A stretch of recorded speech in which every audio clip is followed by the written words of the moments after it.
পাবদা মাছ এমন একটা মাছ যেটা আমরা বাঙালিরা কম বেশি পছন্দ করি বা বলতে পারো মন থেকে এটাকে আমরা ভালোবাসি। মানে ভালোবাসার একটা মাছ যার নাম পাবদা মাছ। আমার মশাই আজকে এই পাবদা মাছ আনছিল, তো ভাবলাম আজকে এটা দিয়ে নতুন আলু দিয়ে ঝোল করা যাবে। দারুণ লাগে নতুন আলু দিয়ে পাবদা মাছের ঝোল। তো পাবদা মাছগুলো এখানে নুন হলুদ মাখায় ভালো করে ভেজে নিয়েছি, এবার আলুগুলো ভালো করে ভেজে নেব।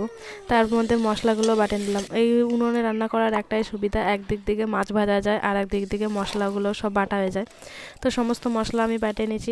ফোড়নে শুকনো লঙ্কা তেজপাতা দিয়ে, তারপরে যে পেঁয়াজ আদাটা বাটে রাখছিলাম সেটা দিয়ে, টমেটো দিয়ে, আর হচ্ছে জিরে ধনে আর শুকনো লঙ্কা যেটা বাটে রাখছিলাম সেটা দিয়ে ভালো করে কষাইয়ে, ভাজা আলু দিয়ে ভালো করে কষাইয়ে কিছুক্ষণ জাল দিয়ে তারপরে হচ্ছে জল দিয়ে দেবো।